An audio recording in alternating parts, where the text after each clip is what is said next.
સુરત શહેરના મોટાભાગના ગાર્ડનોમાં વેકેશન દરમિયાન નાના બાળકોથી લઈને ફેમિલી ફરવા આવે છે, ત્યારે જે ગાર્ડનની વાત કરવાની છે તે ગાર્ડન પીપલોદના શારદા યતન સ્કૂલની પાછળ અને દિવ્યાંગ સ્કૂલની ગલીમાં આવેલ ફ્લોરન્સ ગાર્ડનની વાત કરી છે। આ ગાર્ડનમાં ફક્ત બે જ લાઇટના સહારે સુરતીજનો પોતાના બાળકો સાથે સમય વિતાવી રહ્યા છે। ત્યારે G24 ન્યૂઝ ચેનલની ટીમે ગાર્ડનની મુલાકાત લીધી તો ચારો તરફ અંધારું જ અંધારું દેખાતું હતું, જેને કારણે લોકોમાં રીતસરનો ડર છવાઈ ગયો છે। તે સુરતીજનો આ બાબતે શું કહી રહ્યા છે તેની પર આપણે નજર કરીએ।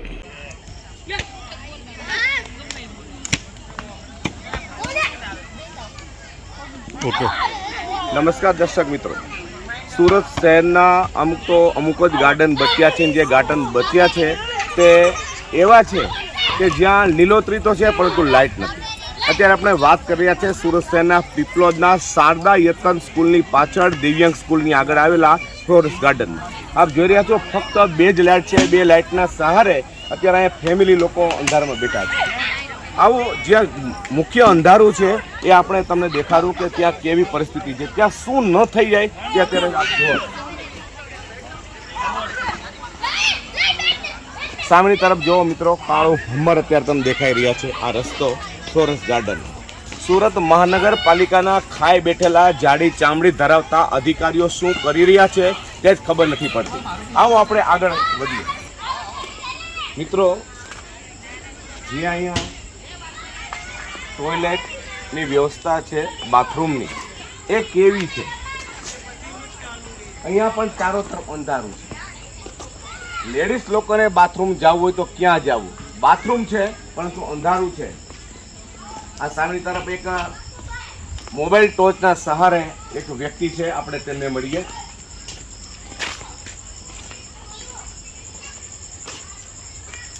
જે આપનું નામ? પ્રવીણ પટેલ।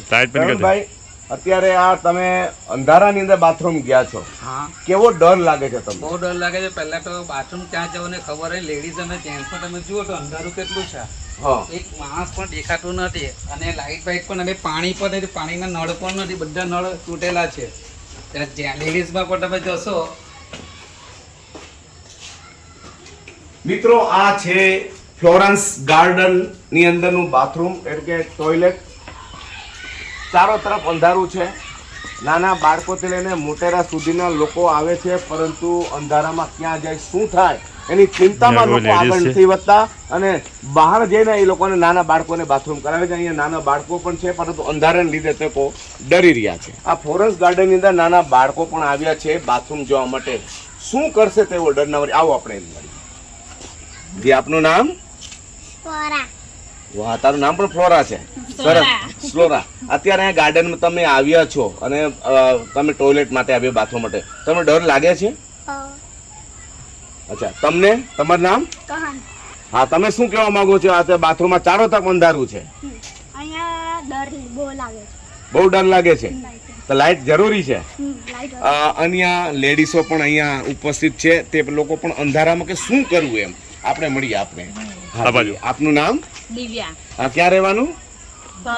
ભાગળથી અહીંયા તમે બાળકોને લઈને ગાર્ડનમાં ફરવા માટે આવ્યા છો, તો ગાર્ડનમાં તમે સ્વાભાવિક છે કે વ્યવસ્થા તો હોવી જોઈએ બાથરૂમની એની, અને અત્યારે આ અંધારું છે તો તમે શું કહો છો?